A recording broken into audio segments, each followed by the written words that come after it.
What event started with an Arab Spring and blossomed into a global conundrum?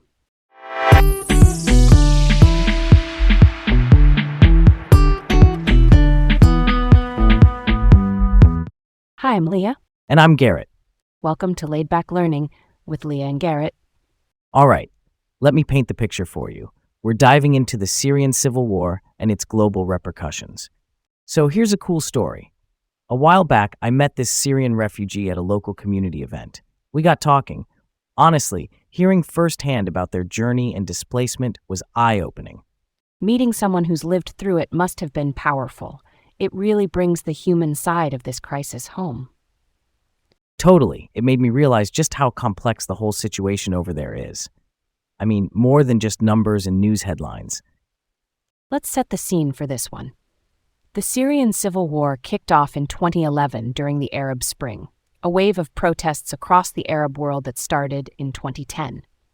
It began with peaceful demands for democratic reforms, but spiraled into a conflict involving multiple sides. Interesting how quickly things changed.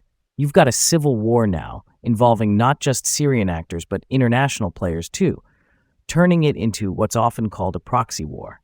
That's basically when big powers fight indirectly, using other groups. Right, and let's not forget the Ba'ath Party. They've been instrumental in Syria's political landscape, led by Bashar al-Assad, who took over from his father in 2000. All right, let's roll on. The protest began in March 2011, but by mid-2012 it turned into full-scale warfare. Rebel factions rose, and the country's multifaceted nature brought in foreign powers, each backing different sides. And that's where it gets really complex, like a chessboard, right? Each move made by one player affects all the pieces in intricate ways. Exactly. You've got the Assad regime with support from Iran and Russia battling various opposition groups. Plus, there are the Kurds in the north with their unique ethos. Let's not forget the rise and fall of the Islamic State by 2017. They grabbed the world's attention big time. The thing is, despite the defeat of the Islamic State's territorial claims, Syria remains unstable. It's like each victory leads to a new set of challenges. Honestly, there's a big question about foreign influence.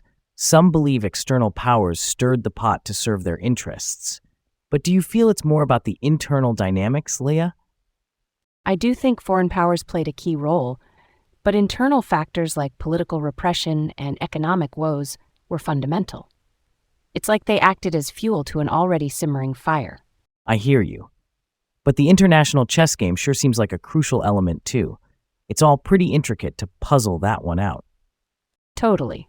And speaking of portrayal, the Syrian civil war has been highlighted in documentaries and films. They really shed light on the human impact. That's pretty cool, right? Documentaries, in particular, have this power to humanize issues often mired in political jargon. So why study this topic? Well, the repercussions are global, from politics to humanitarian crises. It's about understanding how interconnected our world really is. Exactly. Plus, media coverage influences how we perceive these issues, shaping public opinion and policy.